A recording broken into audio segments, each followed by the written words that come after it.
शिवार्थी बजाज जी भी हमारे साथ हैं जो प्रौद्योगिकी विशेषज्ञ हैं।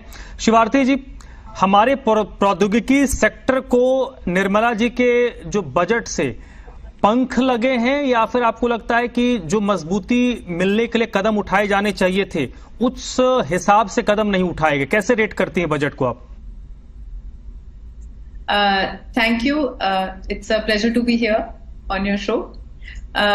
ये जो हमारा आज बजट आया है, तो अगर मैं आपका क्वेश्चन स्पेसिफिकली देखूं तो ये बेनिफिट ही कर रहा है मेरे हिसाब से। क्योंकि अगर आप देखिए, मैं अपने क्षेत्र में अगर बोलूं फ्रॉम माय एक्सपर्ट ओपिनियन, अगर हम इसको मैक्रो लेवल पे देखें इस बजट को, हमारा जो बजट आया है वो आया है सेंट्रिक टू स्टार्टअप, जिसमें एक बहुत बड़ा पार्ट स्टार्टअप इकोनॉमी को बूस्ट कर रहा है, वेंचर कैपिटलिज्म को बूस्ट कर रहा है और एंटरप्रेन्योरशिप और हेल्थ केयर को भी बूस्ट कर रहा है to a very great extent.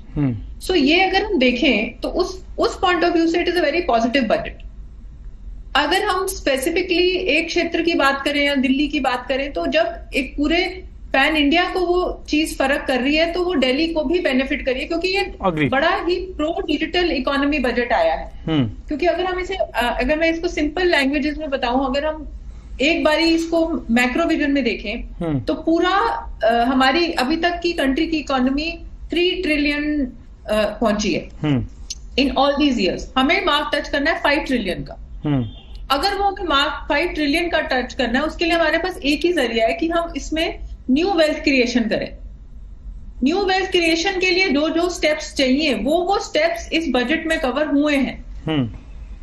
अब अगर हम डिजिटल, हम एक स्टेट का तो कर नहीं सकते, डिजिटल तो पूरे इंडिया का होगा। हेल्थ केयर हम एक स्टेट का नहीं कर सकते, हेल्थ केयर पूरे इंडिया का होगा। तो अगर एक बारी को हम पूरे इंडिया के पॉइंट ऑफ व्यू से देखें, ये budget startup, entrepreneurship, digital economy, health care को बूस्ट कर रहा है आत्मनिर्भर भारत की तरफ ले जाने के लिए, जिसमें सबसे ज्यादा वेंचर कैपिटलिस्ट इन्वेस्टमेंट्स में बहुत फर्क पड़ रहा है। इसमें जो सबसे बड़ी बात हुई है, इसमें एंजल टैक्स अबॉलिश कर दिया गवर्नमेंट। एक टैक्स ही खारिज हो गया पूरा, जिससे इसका इतना ग्राउंड लेवल पे इफेक्ट आएगा कि जो एंजल इन्वेस्टर्स हैं, जो ग्राउंड लेवल पे स्टार्टअप इकोनॉमी में इन्वेस्ट करते हैं, आप देखिए उसमें कितना बूस्ट आएगा। अब चाहे वो दिल्ली हो, कर्नाटका हो, बिहार हो या और कोई स्टेट हो, उन सब स्टेट में या हरियाणा, हर स्टेट में उसका इम्पैक्ट आएगा। क्योंकि अगर हमारे पास स्टार्टअप लेवल पे, ग्राउंड लेवल पे फंडिंग अवेलेबल हो जाए तो उसका बड़ा डीप इम्पैक्ट आता है हमें आगे जाके। और करंटली अगर हम देखें, India is the 3rd largest startup economy in the world. तो ये बजट एक बहुत उस हद तक उस चीज को बूस्ट कर रहा है। ठीक है शिवार्थी जी। शिवार्थी जी, देखिए मामला यह है कि बजट कैसा है नहीं है, इसको थोड़ा बहुत हम इस तरीके से समझते हैं कि बजट को बाजार किस तरीके से ले रहा है। आज जब बजट आया उसके बाद जिस तरीके से बाजार में उथल पुथल रहा, हालांकि बाद में जब वो बंद हुआ तब तक थोड़ा सा मैनेज हो गया था, क्या इसके पीछे वजह आपको क्या लगता है? और दूसरी बात ये कि ये जो स्थिति आज रही, जब बजट आया उसके बाद अचानक से बहुत लंबा गोता लगा, फिर वो मैनेज करते करते थोड़ा सा सुधरा, ये शॉर्ट टर्म है या आपको लगता है कि नहीं लॉन्ग टर्म में ठीक होगा? शॉर्ट टर्म में चीजें थोड़ी हुई बट वो आगे आने वाले वक्त में वो ठीक हो जाएगा।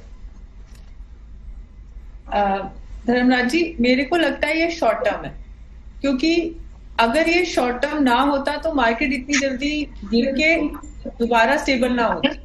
अगर आप देखिए, जब बजट अनाउंस हो रहा था तब मार्केट नीचे गई और अराउंड 2-2:30 बजे आपका ऑडियो इको हो रहा है शायद। शिवार्थी जी के पास चलते हैं। शिवार्थी जी, आपकी बात अधूरी रह गई थी। आपने कहा था जो बाजार पर असर पड़ा वो शॉर्ट टर्म है, वो आने वाले टाइम में बेहतर हो जाएगा। आगे आप कंटिन्यू कीजिए। हाँ जी धर्मराज जी, मैं ये कह रही थी कि आपका जो स्टॉक मार्केट डाउन गया था after the announcement of the budget, वो मेजरली इसलिए गया था बिकॉज ऑफ फ्यू क्लॉजेज, जैसे short term capital gain increase हुआ। पर अगर हम देखें उसमें after 2 hours specially when prime minister Narendra Modi ji came and spoke, तब उसके बाद वो मार्केट उठा। क्यों उठा? क्योंकि उसमें जो सेंटिमेंट था बजट का वो कन्वे हुआ। हमारा जो बजट आया वो इकोनॉमी को बूस्ट करने के लिए आया, तो उसकी वजह से उस हिसाब से, उस सेंटिमेंट के हिसाब से स्टॉक मार्केट ने रिएक्ट किया। ऑल्सो अगर आप देखें, फ्यूचर एंड ऑप्शन ट्रेडर्स को डिस्करेज किया गया इस बजट में, क्योंकि फ्यूचर एंड ऑप्शन थोड़ा सा ज्यादा risky, super high risk zone में आ जाता है। तो उस वजह से भी उस स्टॉक मार्केट ने दोबारा रिएक्ट करके अपने आप को ऊपर ही किया है। वो इसीलिए किया है क्योंकि overall the budget has been towards growth, क्योंकि ये वैसे भी ये 6 मंथ्स बाद रिविजिट होगा budget next year in terms of नया बजट। तो जो स्टॉक मार्केट का ये जो रिएक्शन है, इट इज जो आज हुआ, it is short term. In the long term market नहीं, इसमें एक शिवार्थी जी, इसके बाद ऊपर ही जाएगी। एक और पहलू है, जैसे जो बातें कही गई, छात्रों के लिए एजुकेशन लोन है, मुद्रा लोन का भी जो स्लैब है उसको रेज किया गया, बहुत महत्वपूर्ण है कि जब इस तरीके की आप बातें कहती हैं, यानी सरकार जब ये बातें कहती है, वो ग्राउंड पर कितना पहुंच पा रहा आम लोगों के बीच। एक छात्र जो पढ़ने में बहुत अच्छा है, उसको कितना आसानी से फ्रिक्वेंटली वो लोन एजुकेशन का मिल जा रहा है। अगर कोई लड़का है, कोई युवा है, वो चाहता है कि सरकार की मदद से वो कोई कारोबार करे, कोई स्टार्टअप सेट करे, सरकारें तो योजना बना देती है। मैं आपको एक रिसेंट एग्जांपल बताता हूं, 2-3 महीने पुरानी बात। एक राज्य के मुख्यमंत्री बैंकों के सेमिनार में, तमाम बैंक के जो हेड होते हैं राज्य स्तर के, वो मौजूद थे। उनकी मौजूदगी में मुख्यमंत्री कह रहे हैं कि आप लोगों के बारे में बड़ी शिकायतें आ रही हैं, क्योंकि जो वाकई जिनको जरूरत है, जिनको सरकार की योजनाएं मिलनी चाहिए, जो अलग अलग योजनाओं के जरिए जो पैसा मिलना चाहिए युवाओं को, वो मिल नहीं पाता। तो ये भी एक बड़ी चुनौती सरकारों के साथ है कि आप घोषणा तो करते हैं, लेकिन वो ग्राउंड पर फलीभूत नहीं हो पाता, क्योंकि फिर वो जो जिनको उसको इम्प्लीफाई करना है वो करते नहीं वो चीज। बिल्कुल, आपका बड़ा वैलिड पॉइंट है ये जो आप कह रहे हो कि इसमें क्या है, इसमें ये सारा स्ट्रीमलाइन हो पाएगा डिजिटल इंफ्रास्ट्रक्चर के अंडर ही। जैसे अगर हम हमारे लोन एप्लीकेशंस ऑनलाइन हो जाए, उसकी फॉर्म फिलिंग आसान हो जाए, ये सारे स्टेप्स हैं जो ये सारे की इम्प्लीमेंटेशन को ज्यादा ट्रांसपेरेंट और क्विक बना सकते हैं। जैसे कि अगर आप देखें, बजट में बोला गया है कि डीपीआई को एग्रीकल्चर में कैसे लाया गया, 400 डिस्ट्रिक्ट्स में उसको अप्लाई कर रहे हैं। अगर आप किसी किसान को आप कुछ दे रहे हैं बजट में, वो उस तक पहुंच रहा है, इसकी क्या गारंटी है? बट इस बजट में डीपीआई के तहत वो पहुंचेगा, उसको डिजिटल पब्लिक इंफ्रास्ट्रक्चर जिसकी फुल फॉर्म है, 400 डिस्ट्रिक्ट्स में जाके 6 करोड़ किसानों को कनेक्ट करेगा, 6 करोड़ किसानों को क्रेडिट कार्ड मिलेगा। It is just one example जो मैं दे रही हूं आपको। सिमिलरली स्टूडेंट लोन्स, अब इन्होंने मुद्रा लोन में भी अमाउंट बढ़ा दिया।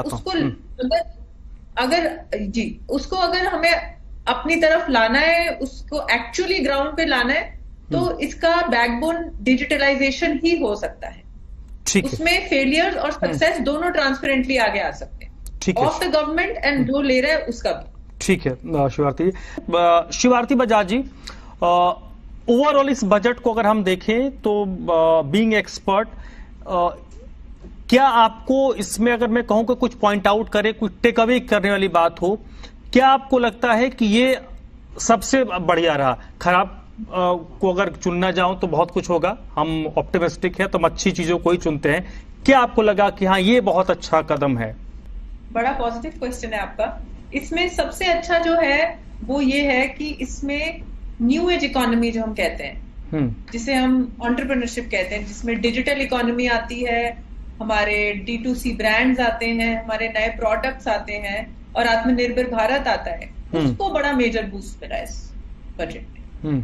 और इसमें एक और चीज जो शायद ज्यादा लोगों का ध्यान नहीं जा रहा है, MSMEs के लिए काफी एडवांटेजेस दिए गए हैं, बिकॉज MSME सेक्टर ऐसा है which is medium small enterprise, उसको बूस्ट करने के लिए भी सिडबी को गाइडलाइंस दी गई हैं, मुद्रा लोन्स दिए गए हैं। तो ये सब अगर एक टेक अवे मैं लूंगी तो ये लूंगी कि इसमें entrepreneurship, startup ecosystem, venture capitalist, new age economy और टुवर्ड्स 5 ट्रिलियन इकोनॉमी। चलिए ठीक है, शिवार्थी बजाज जी आपका भी बहुत बहुत शुक्रिया।